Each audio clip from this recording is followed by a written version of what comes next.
ಎಲ್ರಿಗೂ ನಮಸ್ಕಾರ. ನಿಜ ಜೀವನ ಕತೆ ಚಾನಲ್ಗೆ ನಿಮಗೆಲ್ಲ ಸ್ವಾಗತ. ಬರ್ರಿ ಇವತ್ತು ನಾನೇನು ಶೇರ್ ಮಾಡ್ಕೊತೀನಿ ಅಂದರೆ, ನಿಮಗೆ ಈಗಾಗಲೇ ಟೈಟಲ್ಲು ತಮ್ಮನೆಲ್ಲ ನೋಡಿದ ತಕ್ಷಣ ಗೊತ್ತಾಗಿರ್ತೈತಿ. ಹೌದು, ನಾನು 6ನೇ ಚಿಕ್ಕಪ್ಪನ ಗುಣ, ಸ್ವಭಾವ ಮತ್ತು ಎಜುಕೇಷನ್ ಏನು ಮಾಡ್ಕೊಂಡಿದ್ರು ಅದ್ರ ಬಗ್ಗೆ ನಾನಿವತ್ತು ನಿಮ್ಮ ಹತ್ರ ಶೇರ್ ಮಾಡ್ಕೊತೀನಿ. ನಮ್ಮ 6ನೇ ಚಿಕ್ಕಪ್ಪ, ಅವನ ಸ್ವಭಾವ ಹೇಳೋದಕ್ಕಿಂತ ಮೊದಲು ಎಜುಕೇಷನ್ ಹೇಳಿಬಿಡ್ತೀನಿ. ನಮ್ಮ 6ನೇ ಚಿಕ್ಕಪ್ಪ ಓದಿದ್ದು ಡಿಪ್ಲೊಮೊ, SSLC ಮೇಲೆ ಡಿಪ್ಲೊಮೊ ಮಾಡ್ಕೊಂಡಿದ್ರು. ಅವರು ರೂಮ್ ಮಾಡ್ಕೊಂಡು ಬೇರೆ ಕಡೆ ಎಜುಕೇಷನ್ ಮಾಡಿದ್ರು. ಇದ್ದೂರಾಗ ಮಾಡಿದ್ದಿಲ್ಲ, ಬೇರೆ ಊರಾಗ ಮಾಡಿದ್ರು. ಬೇರೆ ಕಡೆ ರೂಮ್ ಮಾಡಿಕೊಂಡು ಅವ್ರ ಫ್ರೆಂಡ್ಸ್ ಅವರು ಒಂದೇ ರೂಮಲ್ಲಿ ಕೈ ಅಡುಗೆ ಮಾಡ್ಕೊಂಡು ಉಂಡು ಅವರು ಎಜುಕೇಷನ್ ಮಾಡ್ಕೊಂಡಿದ್ರು ಡಿಪ್ಲೊಮೊನ. ಅವ್ರ ಸ್ವಭಾವ ಗುಣ ಎಂಥದ್ದು ಅಂದ್ರೆ, ನಾನು PUC ನಲ್ಲಿದ್ದಾಗ, ಇದೊಂದು ವಿಷಯ ಮೊದಲು ಹೇಳ್ಬಿಡ್ತೀನಿ. ನಾನು PUC ನಲ್ಲಿದ್ದಾಗ ಒಂದು ಸಬ್ಜೆಕ್ಟ್ ನಾನು ಕಳ್ಕೊಂಡಿದ್ದೆ, ಇಂಗ್ಲೀಷು.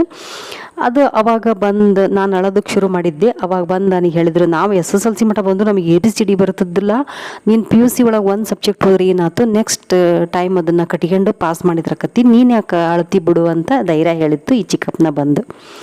ಇವನ್ ಗುಣ ಸ್ವಭಾವ ಎಂಥದ್ದು ಅಂದ್ರೆ, ಎಲ್ಲರ ಮನೆಗೂ ಹೋಗ್ತಾರೆ, ಎಲ್ಲರನ್ನೂ ಮಾತಾಡಿಸ್ತಾರೆ, ಯಾವಾಗಲೂ ನಗ್ನಗ್ತಾನೆ ಇರ್ತಾರೆ. ಈ ಸ್ವಭಾವ ಇವ್ರದ್ದು.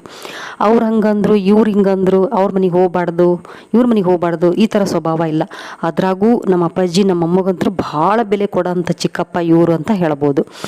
ಇವರು ಯಾವಾಗ ನಮ್ಮ ಅಪ್ಪಾಜಿ ನಮ್ಮ ಅಮ್ಮನ ಹತ್ರ ಇದ್ರು ಅನ್ನೋದನ್ನ ನಾನು ನಿಮ್ಮ ಹತ್ರ ನೆಕ್ಸ್ಟ್ ವಿಡಿಯೋದಾಗ ಶೇರ್ ಮಾಡ್ಕೊತೀನಿ. ನಮ್ಮ ಅಮ್ಮಗೂ ಅಷ್ಟೇ ಭಾಳ ಕ್ಲೋಸಾಗಿ ಮಾತಾಡ್ತಿದ್ರು ನಮ್ಮ ಅಮ್ಮನ ಜೊತೆ. ನಮ್ಮ ಜೊತೆ ಬಂದುಬಿಟ್ರಂತೆ ಮುಗೀತು.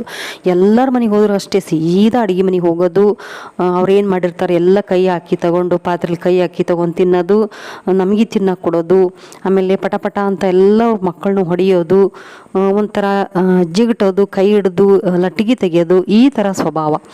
ಅಂದರೆ ಎಲ್ಲರ ಜೊತೆ ಹುಡುಗಾಟಿಕೆ ಆಡ್ತು. ಮುದುಕರು, ಮೂಳ್ರು, ದೊಡ್ಡವರು, ಸಣ್ಣವರು ಎಲ್ಲರ ಜೊತೆಗೂ ಹುಡುಗಾಟಿಕೆ ಆಡ್ತಿದ್ರು. ಯಾರ ಮೇಲೂ ಸಿಟ್ಟು, ಕೋಪ ಯಾರ ಮೇಲೂ ತೋರಿಸ್ತಿದ್ದಿಲ್ಲ. ಆಮೇಲೆ ಇನ್ನೊಂದೇನು, ಅವರು ಸ್ವಲ್ಪ ಹನಕ್ ನಾಲಿಗೆ ಸ್ವಭಾವ ಅಂತಾರಲ್ಲ, ಆ ಥರ. ಅಂದರೆ ಏನು ಮಾಡಿದ್ರೆ ಅವರೆಲ್ಲದನ್ನು ಕೊಟ್ಟರು ತಿಂತಿದ್ರು, ಅದು ಅಲ್ಲೇ ಇದು ಅಲ್ಲೇ ಅಂತಿದ್ದಿಲ್ಲ. ಆಮೇಲೆ ಯಾರಾದರೂ ಅವ್ರ ಮನೆಗೆ ಹೋಗ್ಬೇಡ, ಇವ್ರ ಮನೆಗೆ ಹೋಗ್ಬೇಡ ಅಂತ ಇವ್ರಿಗೆ ಯಾರು ಹೇಳ್ಕೊಡ್ತಾನೂ ಇರಲಿಲ್ಲ. ಅಕಸ್ಮಾತ್ ಹೇಳ್ಕೊಟ್ರು ಇವ್ರು ಅವ್ರ ಮಾತು ಕೇಳ್ತಿದ್ದಿಲ್ಲ. ಎಲ್ಲರ ಮನೆಗೂ ಹೋಗಿದ್ರು, ಎಲ್ಲರನ್ನೂ ಮಾತಾಡಿಸ್ತಿದ್ರು, ಎಲ್ಲರನ್ನೂ ಕರೀತಿದ್ರು. ಒಂಥರ ಒಳ್ಳೆ ಸ್ವಭಾವ ಇದು. ಈ ರೀತಿ ಇದ್ದರೆ ಮನುಷ್ಯ ಯಾವಾಗಲೂ ಅವ್ರ ಜೀವನ ಹೆಂಗೆ ಮಾಡ್ತಾರಂದ್ರೆ, ತುಂಬ ಈಸಿಯಾಗಿ ಅವರು ಆ ಒಂದು ಜೀವನನ ತಗೊತಾರೆ, ಖುಷಿಯಾಗಿರ್ತಾರೆ, ಲೈಫನ್ನು ಎಂಜಾಯ್ ಮಾಡ್ತಾರಂತ ಹೇಳ್ಬೋದು. ಆ ರೀತಿ ಸ್ವಭಾವ ಗುಣ ಇತ್ತು ಈ ಚಿಕ್ಕಪ್ಪಗೆ. ಯಾರ ಮನೆ ಫಂಕ್ಷನಿಗೆ ಕರೀಲಿ, ಅವರು ಯಾರು ಬರಲಿ ಬಿಡಲಿ ಅವ್ರು ಮಾತ್ರ ಹೋಗ್ತಿದ್ರು.